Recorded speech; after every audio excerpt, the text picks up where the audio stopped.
praktek agamanya itu tetap ada kurban itu.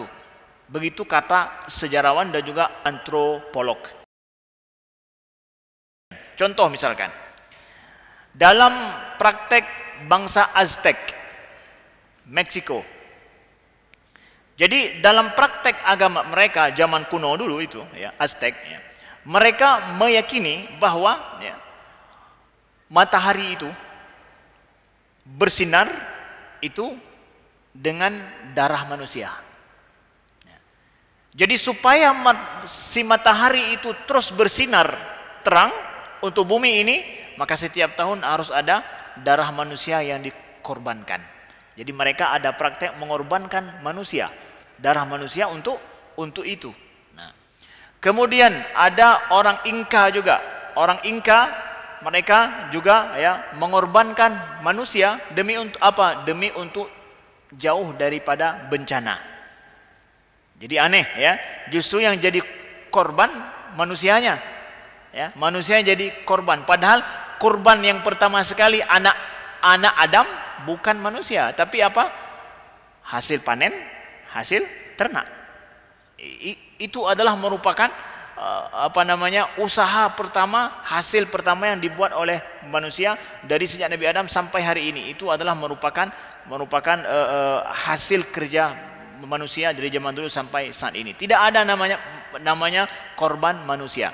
Tapi dalam agama kuno, agama yang sesat, agama yang tidak ada petunjuk daripada Allah, justru yang jadi korban mereka jadikan adalah manusia itu sendiri. Masa Fir'aun di Mesir begitu juga. Masa Fir'aun di Mesir ya, mereka mengorbankan seorang gadis cantik setiap tahun ke dalam sungai Nil. Ya. Demi apa? Demi untuk supaya tidak terjadinya banjir di sungai Nil. Satu. Yang kedua, demi untuk apa? Demi untuk supaya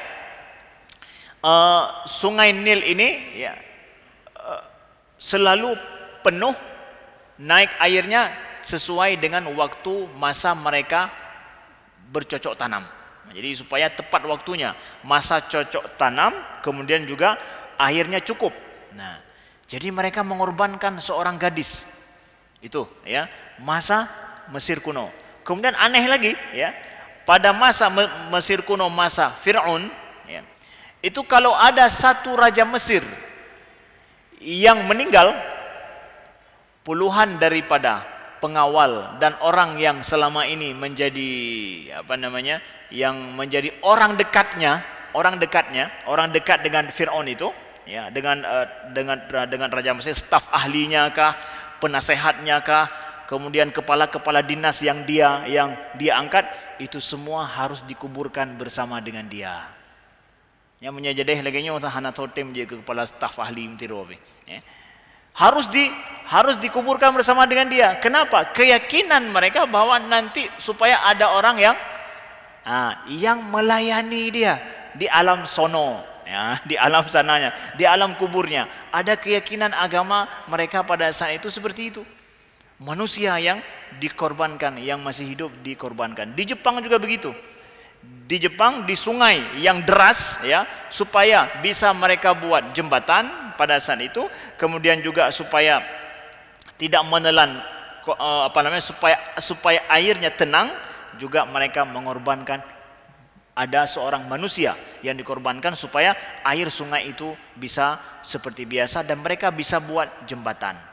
Nah, itu ya bentuk-bentuk daripada korban manusia yang ada dianut oleh kepercayaan agama yang tidak ada dapat petunjuk daripada Allah Subhanahu wa taala.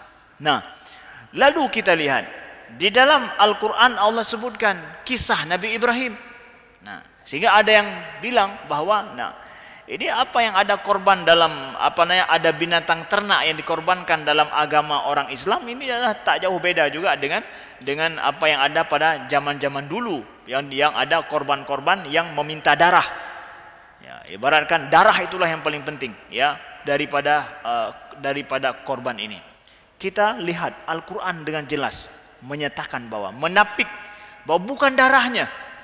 Islam dalam masalah kurban, baik kurban adha Dengan jelas Allah dalam surah Al-Hajj menjelaskan, la yanalallaha luhumuha wala dima'uha walakin yanaluhu taqwa minkum. Tidak sampai kepada Allah daging dan darah, bukan daging dan darah. Walakin yanaluhu taqwa minkum. Tapi yang sampai kepada Allah apa? Takwa kalian, kata Allah. Takwa kalian. Jadi praktik ya kurban adha dengan menyembelih seekor hewan ternak yang kita laksanakan setiap tahun, itu bukan masalah darah, bukan mempersembahkan darah. Allah menapik itu, bukan mempersembahkan darah, tapi apa juga? Ketakwaan, kepatuhan kita kepada Allah Subhanahu wa taala.